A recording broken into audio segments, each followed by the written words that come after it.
오늘 말씀은 누가복음 6장 41절부터 45절까지입니다. 누가복음 6장 41절부터 45절까지 제가 봉독하겠습니다. 어찌하여 형제의 눈 속에 있는 티는 보고 내 눈 속에 있는 들보는 깨닫지 못하느냐? 너는 내 눈 속에 있는 들보를 보지 못하면서 어찌하여 형제에게 말하기를 형제여 나로 내 눈 속에 있는 티를 빼게 하라 할 수 있느냐? 외식하는 자여 먼저 내 눈 속에서 들보를 빼라. 그 후에야 내가 밝히 보고 형제의 눈 속에 있는 티를 빼리라. 못된 열매 맺는 좋은 나무가 없고 또 좋은 열매 맺는 못된 나무가 없느니라.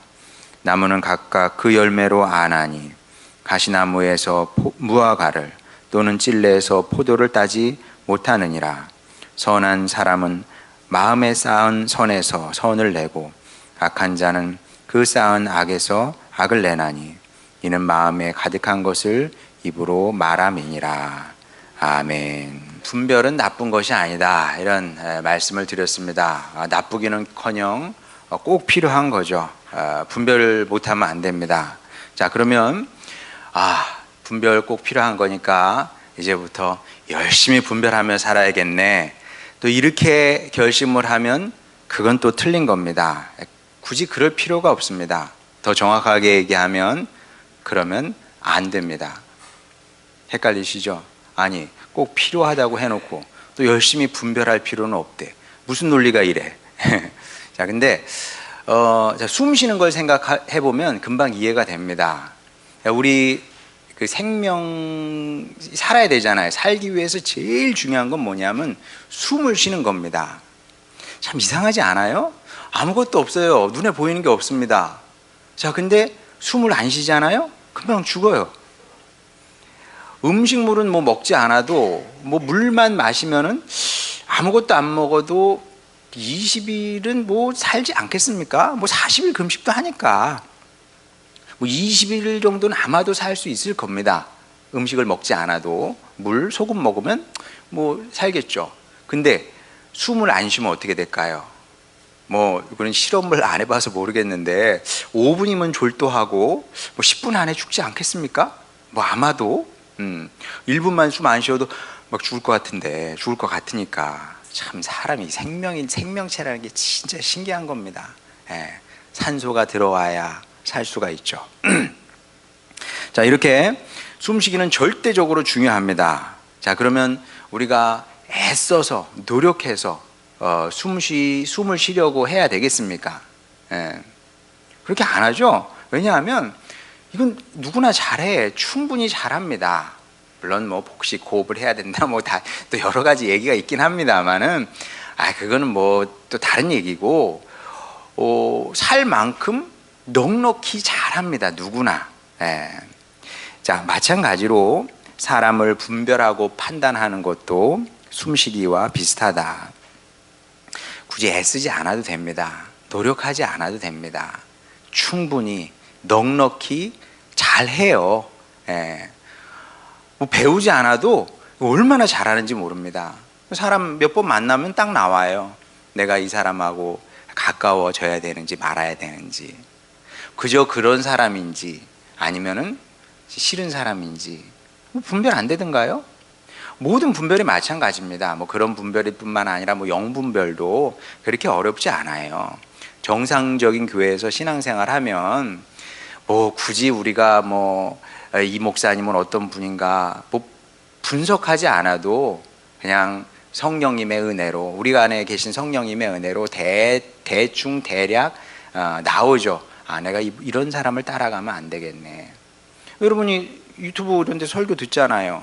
그럼 몇 번 들어보면 나하고 안 맞는 사람이 있어요. 그냥 뭐 어떻게 설명은 안 돼. 그럼 안 들으면 돼요. 그렇잖아요. 뭐 굳이 내가 저분한테 맞출 필요는 없어. 저절로 분별이 되는 거죠. 여러분이 우리 교회에서 신앙생활 잘하다가 뭐 이단 따라가고 뭐 그럴 것 같지는 않다는 거죠. 그러니까 우리가 노력하지 않아도 이건 거의 자동적으로 잘 되게 돼 있다. 자동적으로 잘 되는 것을 굳이 열심히 할 필요가 없습니다. 예. 여러분 숨 쉬려고 노력하면 어떻게 돼요? 나 정말 이 숨쉬기는 너무 중요한 거니까, 먹는 것보다 중요하니까 나 오늘부터 열심히 숨 쉴 거야. 되게 이상하죠? 이상할 뿐만 아니라 건강에도 안 좋을 것 같아요. 잘은 모르겠는데 너 숨을 잘 쉬려고 막 그냥 애를 쓰면 이게 건강에 좋겠습니까? 하면 이걸 과호흡이라 그러나? 뭐 모르겠어요. 하여간 이상하다. 건강에도 좋을 리가 없다. 자, 근데 이웃을 열심히 분별하고 판단하는 것도 크게 다르지 않다. 이렇게 보면 되는 겁니다. 이걸 너무 열심히 하게 되면 여러 가지 문제가 생깁니다. 다양한 문제가 생기는데, 자, 그 중 하나가 뭐냐? 본문에 나옵니다. 41절, 42절 보면 이런 문제가 생기죠. 어찌하여 형제의 눈 속에 있는 티는 보고 내 눈 속에 있는 들보는 깨닫지 못하느냐? 너는 내 눈 속에 있는 들보를 보지 못하면서 어찌하여 형제에게 말하기를 형제여 나로 내 눈 속에 있는 티를 빼게 하라 할 수 있느냐? 외식하는 자여 먼저 내 눈 속에 있는 들보를 빼라. 그 후에야 내가 밝히 보고 형제의 눈 속에 있는 티를 빼리라. 굉장히 이상한 거죠. 내 눈 속엔 들보가 있는데, 대들보 말하는 거예요. 대들보 이거. 내 눈 속에는 굉장히 과장된 표현이긴 한데, 그만큼 사람이 자기 자신을 보지 못한다는 거죠. 그런 말씀을 하고 있는 겁니다. 그런 사람이 이웃 안에 있는 티를 빼내려고 한다는 거니까 굉장히 이건 이상한 거죠. 이상할 뿐만 아니라 대단히 부끄럽고 끔찍한 일인 거죠. 우리는 이런 사람으로 살면 안 되는 겁니다. 자, 그러면 어떻게 해야 될까요? 어떻게 해야 되냐 하면, 우리는 지금까지 남을 분별하고 남을 판단하는 것에만 집중하며 살았습니다. 그게 이렇게 중요한 거예요, 우리한테. 자, 그런데 우리 주님은 지금 뭐라고 말씀하냐 하면, 남이 아닌 나를 분별하고 판단하라고 지금 말씀하고 있는 겁니다. 그러니까 남을 우리가 이렇게 분별할 때 그 기준이 있거든요. 기준이 있어요, 사람마다. 우리 안에는 그런 기준이 있고 잣대가 있거든요. 그 기준에 너 자신을 한번 대보라는 겁니다. 그 잣대에 우리를 한번 또 맞춰보라는 거죠. 그런 말씀입니다. 자, 그런데 이게 쉬운 일이냐? 굉장히 어려운 일이고요. 대부분은 잘 못합니다. 그거 어떻게 알 수 있을까요? 간단합니다. 어떻게 알 수 있냐면, 이건 뭐 저뿐만 아니라 여러분 모두에게 해당되는 얘기일 텐데, 여러분 분명히 지금까지 살면서 어떤 사람을 보면서 속으로 욕을 한 경험이 있을 겁니다. 그 한두 사람이 아니겠죠. 어떤 사람을 보면서 나쁜 놈, 여자라면 조금 단어가 달라지겠죠. 나쁜, 니은자 들어가는 거, 그렇게. 근데 이건 굉장히 순화된 표현입니다. 나쁜 놈이라고 보통 욕을 하지 않아요. 그보다 훨씬 더 센 말, 차마 강대상에서 목사 입으로 하기에는 좀 어려운 말을 내뱉는다는 거죠. 우리 이웃을 보면서 그렇게 한다는 겁니다. 자, 그럼 반대로 나 자신에게는 그렇게 욕을 하게 됩니까? 안 됩니까? 뭐 아주 없지는 않을 수도 있어요, 사람마다. 근데 굉장히 드물겠죠. 나를 향해서 나쁜 놈, 쓰레기 같은 놈, 막 이런 식으로 욕을 하게 되지는 않는다는 겁니다. 왜냐하면 뭐 이유는 간단합니다. 남을 분별하고 판단할 때는 기준이 굉장히 엄격해요. 잣대가 아주 이 엄격하다 보다 철저합니다. 반면에 나에게는 한없이 관대한 게 사람이기 때문에 그렇습니다. 진짜 그래요. 남을 판단할 때는 엄격하게 판단합니다. 1mm도 오차가 있으면 안 돼. 1mm라도 넘으면 너는 나쁜 놈이고 너는 죽일 놈이야. 근데 나한테는, 나를 판단하고 분별할 때는 굉장히 그 잣대가 쫙 늘어나죠. 1m가 돼도 이 정도는 괜찮아. 1kg가 돼도 그 안에 있잖아. 뭐 이렇게 되는 거죠. 나를 평가할 때는 그렇게 관대한 겁니다. 그래서 거의 모든 사람은 자신을 꽤 괜찮은 사람이라고 생각하면서 삽니다. 진짜 그렇죠? 이만하면 괜찮지 뭐. 그렇게 생각하면 사실 생각이 아니라 그건 착각이지, 오해지. 그런 착각과 오해 속에서 살아가는 겁니다. 이해는 되죠. 왜냐하면 그렇지 않으면 어떻게 살겠어요? 살아야 되잖아. 살아야 되기 때문에 나는 괜찮은 사람이고 착한 사람이고 선한 사람이고 이런 식으로 이제 생각하며 사는 거고요. 간혹 물론 살다가 나에게 좀 실망할 때도 있어요. 그때는 좀 풀이 죽기는 합니다. 근데 풀이 죽은 거지 나를 향해서 난 나쁜 놈이고 죽일 놈이고 이렇게까지는 반응하지 않는다는 거죠. 자, 사람은 다 그런 겁니다. 자, 그런데 이 점에서도 성도는 달라야 된다. 어떻게 달라야 될까요? 이제 바꿔야 되는 겁니다. 이렇게 되면 안 되잖아요. 주님 말씀처럼 우리 눈엔 들보가 있는데 티가 진 사람한테 너 이거 왜 있어? 저 왜 있어? 이렇게 하면 안 된다는 거예요. 이런 사람은 끔찍하잖아요. 우리는 다르게 살아야 되는데, 그래서 이웃에게는 관대하고 다른 사람을 볼 때는 그럴 수도 있지. 이 정도쯤이야. 이 정도는 괜찮아. 이렇게 관대해야 되고 나 자신에게는 좀 엄격할 필요가 있다는 겁니다. 이 예수님의 말씀이 지금 그 얘기하고 있는 거예요. 이 얘기가 이 얘기입니다.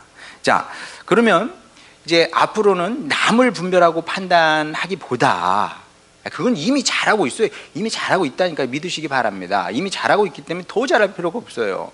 그럼 이제 내가 열심히 판단하고 분별해야 되는 건 누구냐 하면 나 자신인데, 자, 그러면 기준과 잣대가 필요하잖아요. 어떤 기준과 어떤 잣대로 나를 분별하고 판단할 것이냐, 그 답을 본문이 제시하고 있는 겁니다.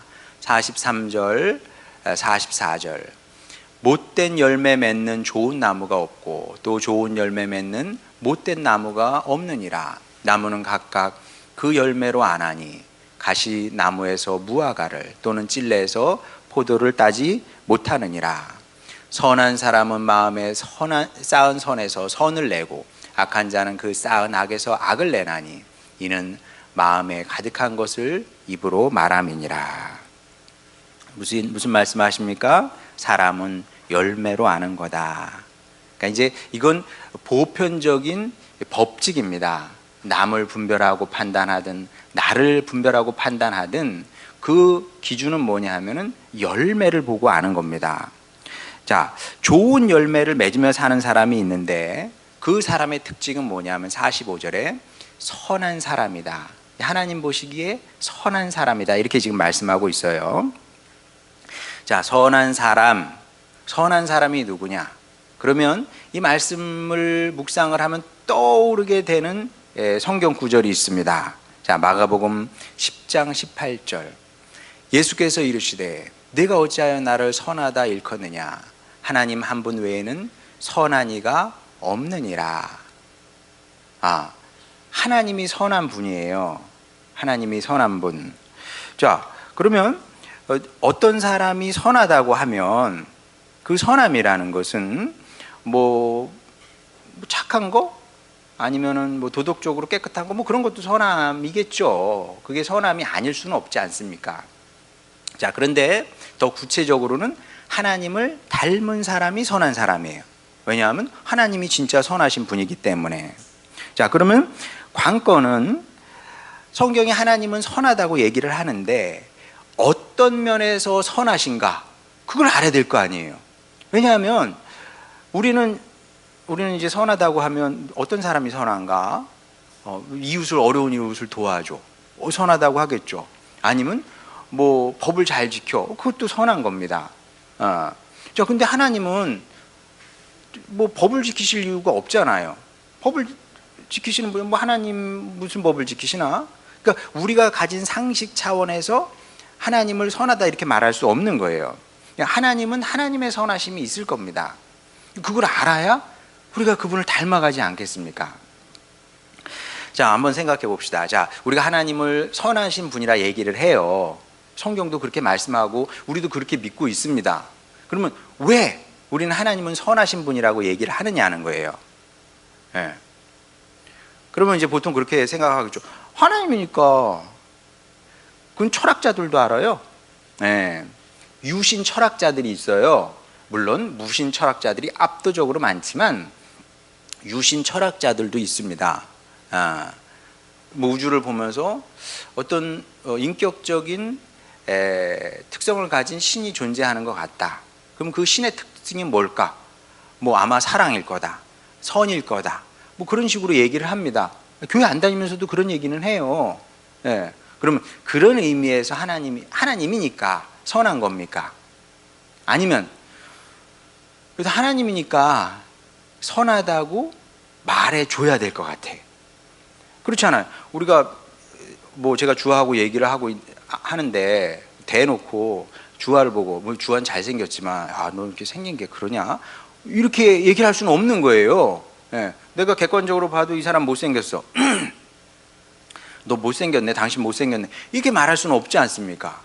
근데 하물며 하나님인데 좋게 말해줘야지. 그래서 하나님은 선하신 분이다 이렇게 얘기를 하는 거냐? 당연히 그런 건 아니겠죠. 자, 성경은 없는 말 하지 않습니다. 굉장히 중요해요. 성경은 없는 말 하지 않고요, 뭐 뜬구름 잡는 얘기 하지 않아요. 추상적인 얘기 하지 않습니다. 성경의 언어는, 이 성경 언어의 특징이 있어요. 아주 고유한 특징이 있는데, 성경 언어는 항상 경험적이고 구체적인 얘기를 하는 겁니다. 어릴 적 우리는 뭐 바나나를 먹어보지도 않고요, 열심히 노래를 불렀습니다.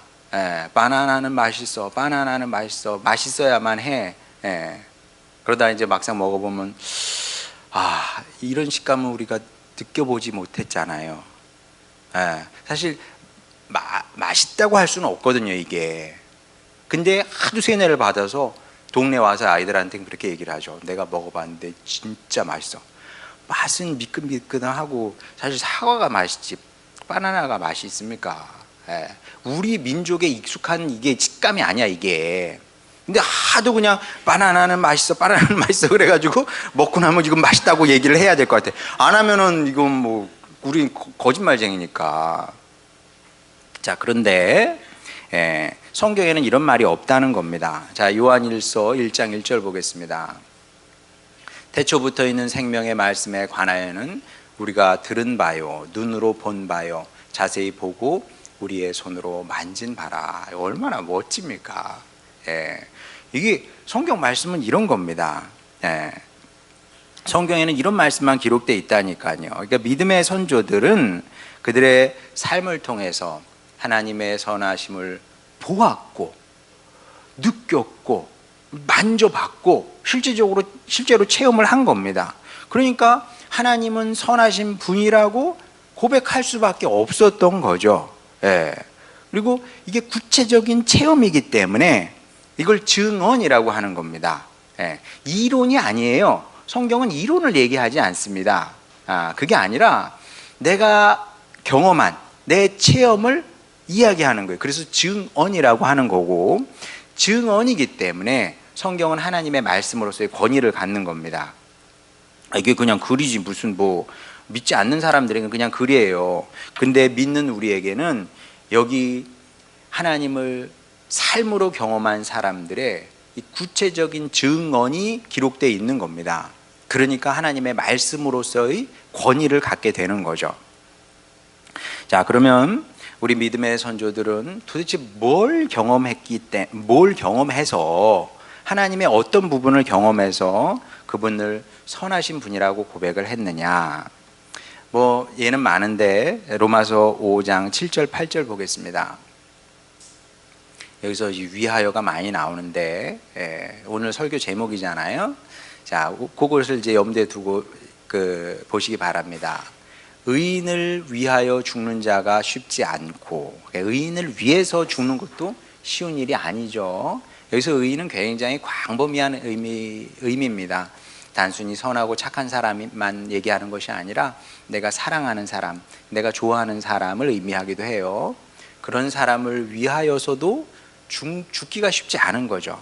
선인을 위하여 용감히 죽는 자가 혹 있거니와, 아주 드물게 있거니와, 그 다음이 중요합니다.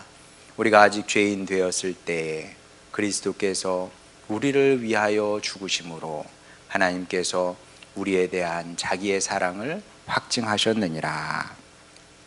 자, 이 말씀은 우리가 잘 아는 요한복음 3장 16절과도 상통을 합니다. 하나님의 그 내면을 아주 잘 드러내는 말씀이죠. 하나님의 내면을 우리가 알 길은 없어요. 마치 우리가 강아지의 내면을 알 수가 없잖아요. 강아지가 어떻게 들을까요? 그걸 우리가 어떻게 알겠습니까? 하나는 알아. 우리보다 잘 듣는다는 것을.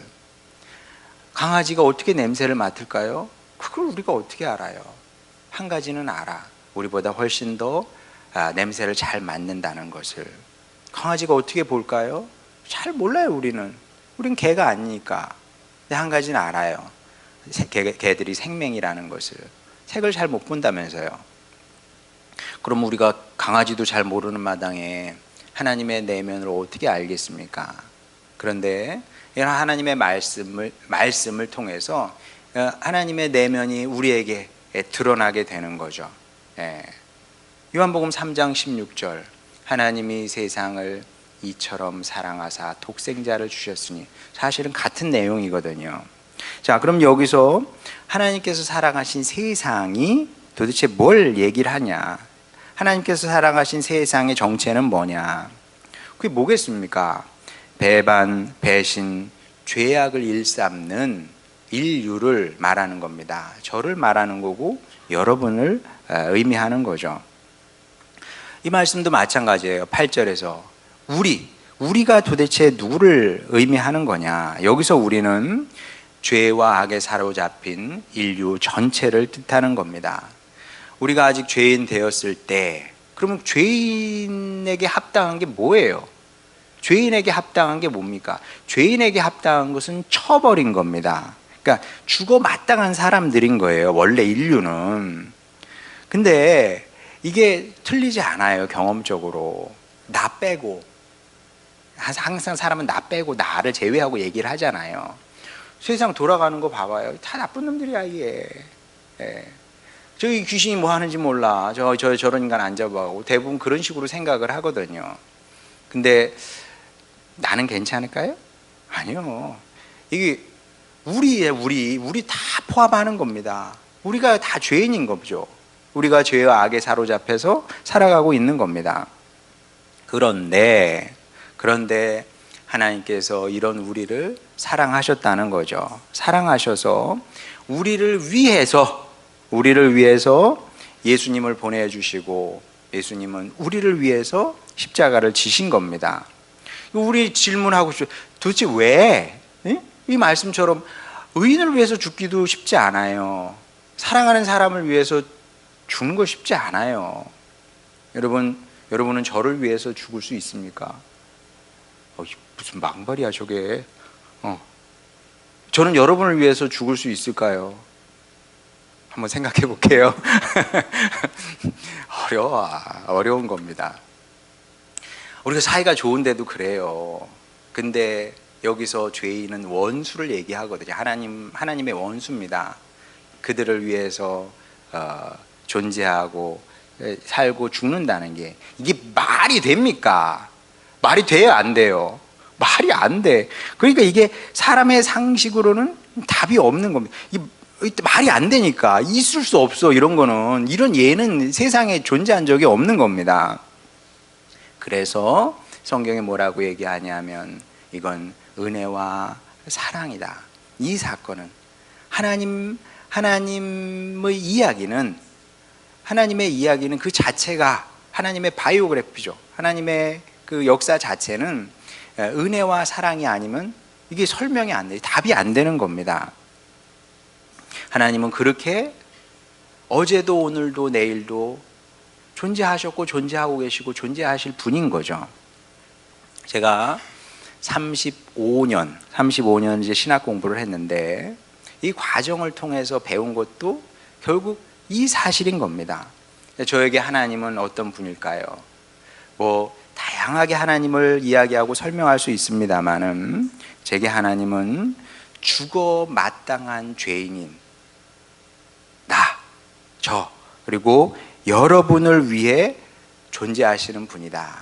우리를 위해서 존재하시는 분, 그분이 바로 하나님인 거죠. 그래서 저는 이제 칼빈 신학을 읽으면은, 칼빈 신학은 굉장히 좋습니다. 좀 어렵긴 하지만 좋은데, 칼빈이 그래요. 굉장히 강조합니다. 우리는 하나님의 영광을 위해서 지음받았다, 만들어졌다, 그런 얘기를 굉장히 강조하는데, 오케이, 그것도 정답이야. 근데 제가 성경을 읽고 묵상을 하고 또 우리 인류가 걸어온 길을 종합해 볼 때 과연 어떤 사람이 하나님의 영광을 위해서 산 적이 있는가? 그런 경우는 거의 없는 것 같고요. 오히려 하나님께서 우리를 위해서 존재하신 분인 것 같다. 인류의 역사가 그걸 보여주고 있다. 그것이 제 신학 공부의 잠정적 결론 중 하나인 겁니다. 그리고 이 사실을 알기 때문에 저는 오늘도 그분만 선하다고 하는 거예요. 그분만. 왜냐하면 그렇게 살 수 있는 사람이 없으니까. 누가 그렇게 살겠습니까? 자식을 위해서도 그게 쉽지 않은 일인데 오직 그분만 선하다고 고백하는 것이고 또 그분의 선하심을 노래할 수밖에 없는 거죠. 그러니까 찬양이라는 것은 해야 되기 때문에 하는 것이 아니라 하나님의 선하심을 경험한 사람은 자동적으로 그분의 선하심을 노래할 수밖에 없게 되는 겁니다. 자, 그러면 이쯤 되면 판단과 분별의 기준이 뭔지 좀 선명해집니다. 그 기준이 뭐겠어요? 잣대가 뭐겠습니까? 하나님의 선하심인 거죠. 하나님의 선하심이라는 거울에다가, 그분 선하시잖아요. 그 맑고 깨끗한 거울에다가 날마다 우리 성도들은 우리 모습을 비춰봐야 되는 겁니다. 그러면 그 거울에 비친 우리의 모습은 여러분 어떨 것 같습니까? 우리가 비춰봐야 돼요. 그러면 거기에 비춰진 내 모습은 도대체 어떤 모습일까? 좀 더 구체적으로 질문하면, 하나님은 우리를 위해서 존재하시는 분이잖아요. 그렇죠? 자, 그러면 여러분은 여러분을 위해서 존재하시는 그 하나님을 위해서 울어보신 적이 있으십니까? 나를 위해서는 울게 돼. 내 자식들을 위해서는 울게 돼. 그런데 나를 위해서 늘 우시는 하나님 아버지를 위해서는 울어보신 적이 있냐는 거죠. 또 주님은 나를 위해서 열심히 일하시거든요. 그럼 여러분은 주님 사역을 위해서 땀 흘려 애써 본 적이 있으십니까? 여러분은 여러분의 이웃을 위해서 사랑의 수고를 해보신 적이 있습니까? 자, 이런 질문을 받으면 마음이 어려워요. 마음이 어렵고 또 다른 한편으로는 나를 비난하려고 저런 질문을 하나? 이런 생각이 올라올 수도 있습니다. 자, 그런데 여기서 중요한 포인트 하나, 제가 분별과 판단을 얘기를 했어요. 그게 오늘 설교의 주제 중에 하나 아니겠습니까? 분별과 판단은 비난하기 위해서 하는 게 아니에요. 이웃 분별 판단해야 되잖아요. 그 다음에 비난하려고? 그런 거 하지 마세요. 그러니까 넌 나쁜 놈이야, 넌 죽일 놈이야, 그걸 뭐하러 해? 그런 식으로 따지면 우리가 먼저 죽어야 되는데, 분별과 판단은 비난하기 위해서 하는 게 아닙니다. 나도 마찬가지예요. 야, 주님의 선하심의 거울에 나를 비춰봐. 실망스러워요. 굉장히 실망스럽고요. 때로는 절망스럽기까지 합니다. 그러려고 분별하고 분석합니까? 판단합니까? 그게 아니고 발전하기 위해서 하는 겁니다. 객관적으로 봐야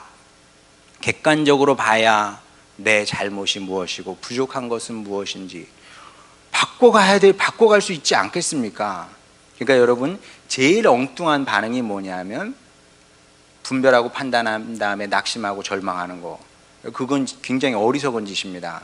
그게 아니라 오케이, 분명해졌어. 그 다음 어떻게 해야 돼요? 발전하려고 노력하면 되는 거죠.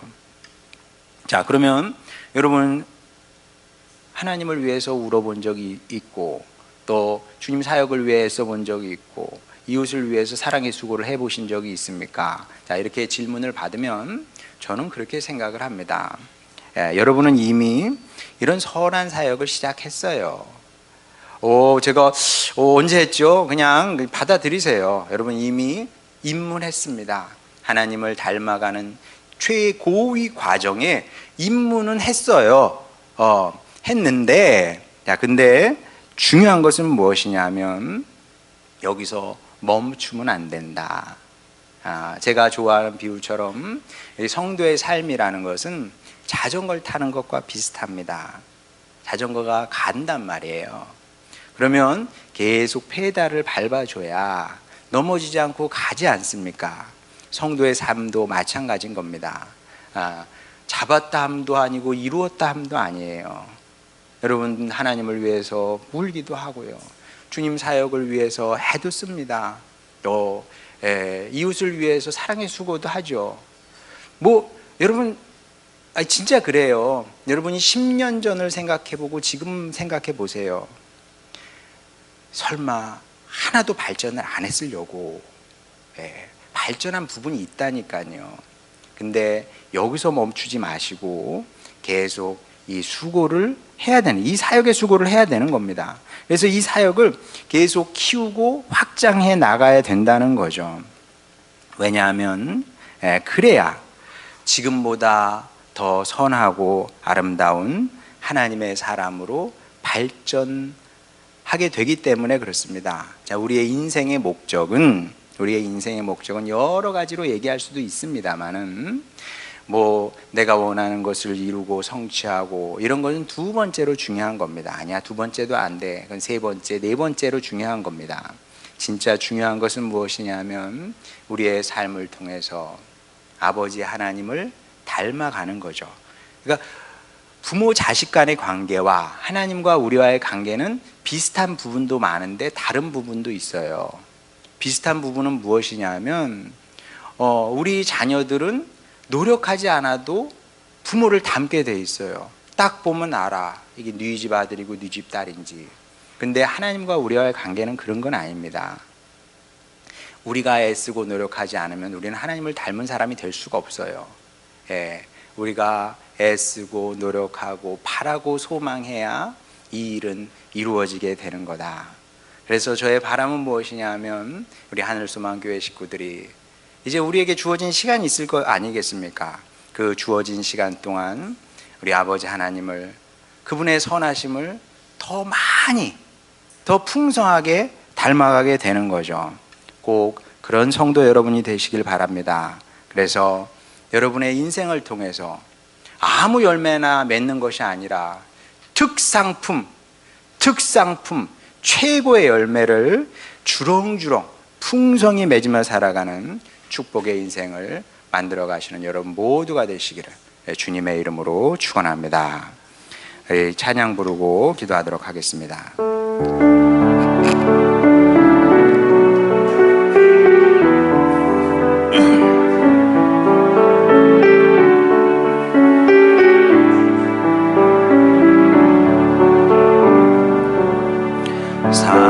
사랑은 언제나 오래 참고 사랑은 언제나 온유하며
하나님께서 걸어오신 길이 있습니다.